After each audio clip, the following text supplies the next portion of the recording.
Salut, bienvenue dans ce nouveau numéro du Trait d'Union. Je suis encore un peu frisqué pour la saison, mais on sent qu'on va vers le mieux. Aujourd'hui, on va faire un acte citoyen. On va s'intéresser à l'opération Participons. L'idée, c'est que tout un chacun en ville de Neuchâtel puisse déposer des projets innovants qui seront ensuite soumis à l'ensemble des autres citoyens qui auront envie de voter pour tel ou tel projet. Si on parle de ça, c'est parce que des chercheurs de l'Université de Neuchâtel ont participé à l'élaboration de ce processus et on va les rencontrer. Vous me suivez ?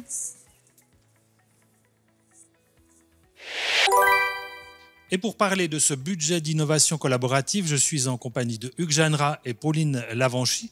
Même si on est ici dans leur bureau à l'Institut de sociologie, on parle d'un concept dans le cadre de travaux de recherche en géographie urbaine et en innovation. Alors Hugues, comment ça a démarré tout cela en fait ?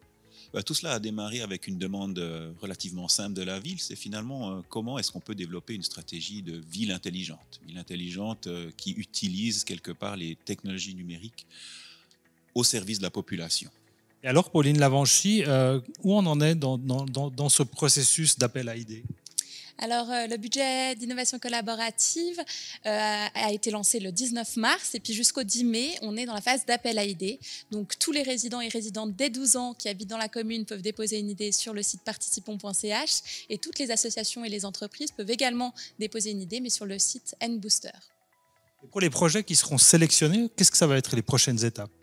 Alors, après la phase d'appel à idées, il y a une sélection, mais qui est vraiment très technique. En gros, on veut s'assurer que l'idée ne soit pas complètement infaisable ou alors illégale.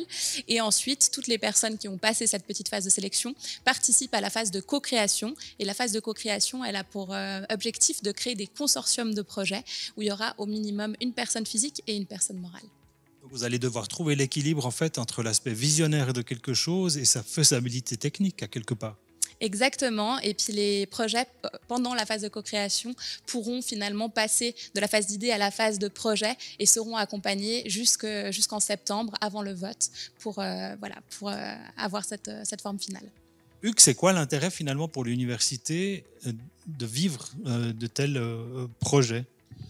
D'une part, ça a vraiment une importance capitale pour pouvoir valoriser les théories qu'on développe à l'université. D'ailleurs, ces théories ont été appliquées pour laisser de côté le terme de ville intelligente aujourd'hui, parce que l'état de la recherche met en évidence qu'il faut aujourd'hui davantage mettre l'aspect citoyen au cœur de cette question de ville numérique ou autre.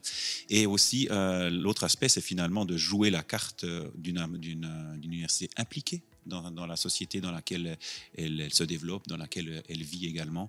Et cet exemple en est pour moi un exemple emblématique. On est clairement dans cette mission, dialogue avec la société, qui figure même dans la loi sur l'université. Merci beaucoup Hugues, merci Pauline. On se réjouit de voir vers quelle concrétisation on va aller avec ces différents projets. Pour rappel, si vous voulez en savoir plus, rendez-vous sur le site www.participons.ch, c'est bien ça ?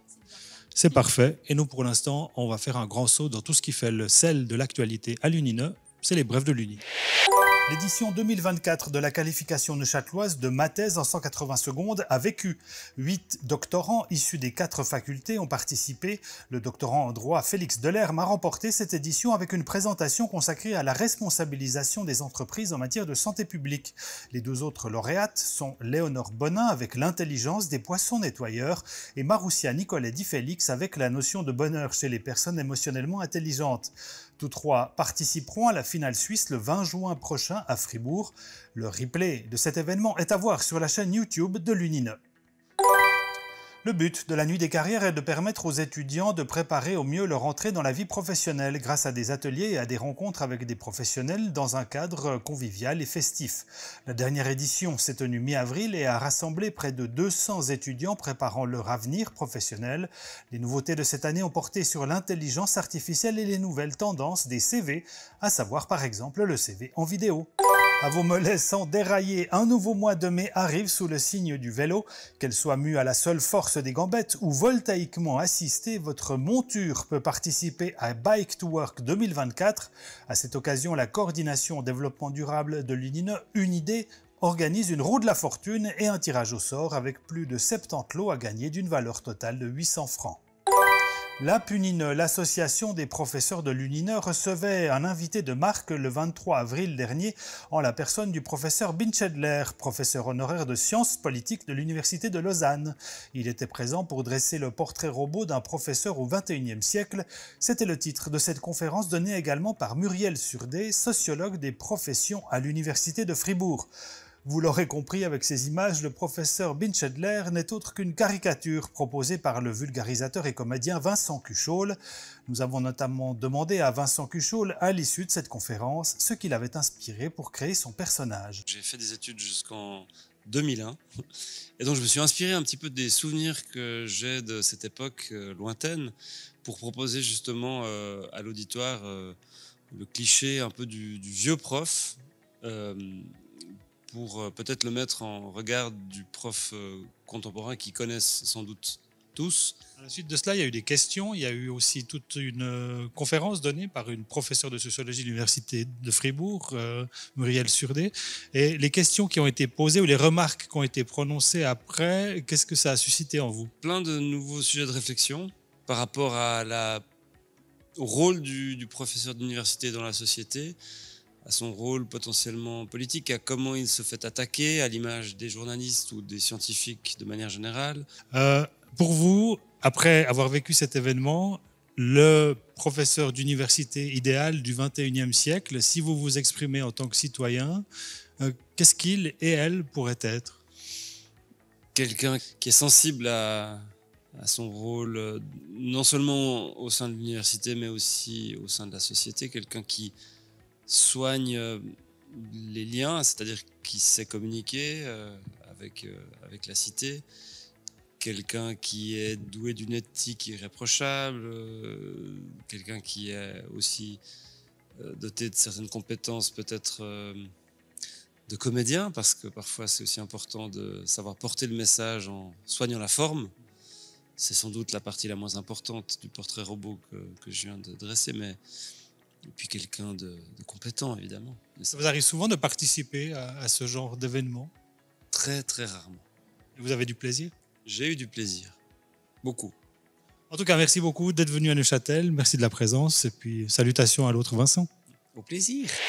Et c'est depuis le décor de l'exposition Le journalisme et nous à la recherche de la vérité que nous vous présentons les publications de ce mois. Nous sommes au bâtiment principal de l'université, à l'avenue du 1er mars 26, au 2e étage, et cette expo se tient jusqu'à la mi-mai. Ce mois-ci, on vous propose tout d'abord le dernier numéro de la revue historique neuchâteloise. On y évoque notamment dans ce numéro les pratiques de l'école primaire française au 19e siècle à travers le recueil et l'analyse du témoignage d'un instituteur dans le Haut-Doubs voisin. Un peu d'archéologie également avec la découverte d'objets métalliques datant de l'âge du bronze en territoire neuchâtelois.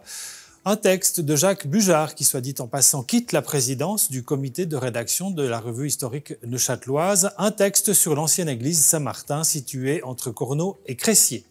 Citons enfin le récit du professeur émérite de l'UNINE Philippe Terrier sur les conférences données dans le canton de Neuchâtel au cœur des années 40 par l'écrivain français Georges Bernanos et les réactions que ces visites ont provoquées autant dans les montagnes que dans les vallées et sur le littoral.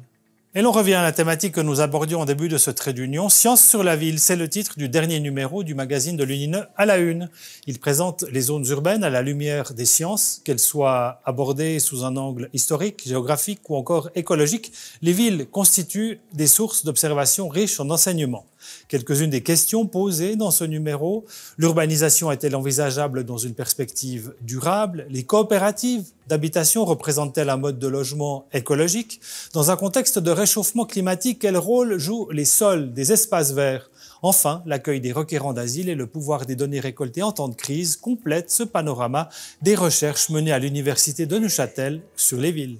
Rencontre post-exotique, transmettre et éprouver les danses sabares en France et en Suisse. C'est le titre du dernier ouvrage de la professeure en anthropologie Alice Aterianus Owanga, qui signe un ouvrage sur la transmission des danses africaines en Europe et en Suisse en s'appuyant sur le cas du sabar sénégalais.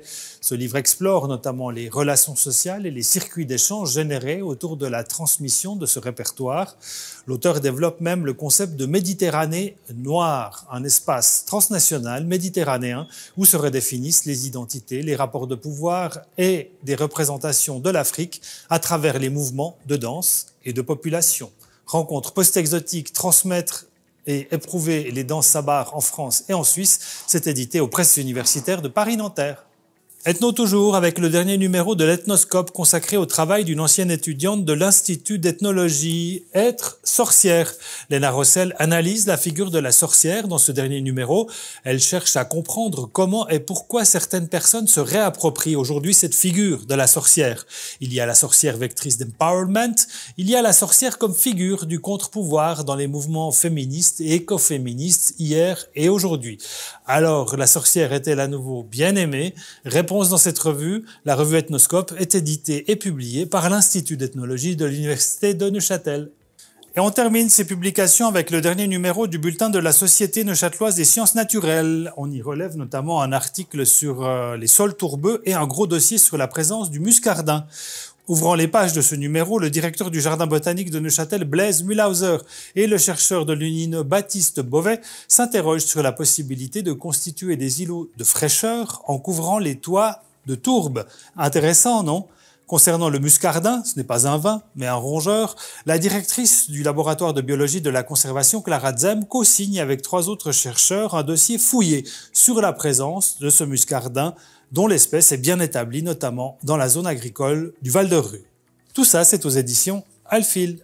Voilà, c'est tout pour ce numéro du Trait d'Union en vidéo. Pour compléter votre connaissance, rendez-vous sur la version écrite de cette newsletter qui contient encore plein de détails. Nous, on se retrouve en juin pour une prochaine édition.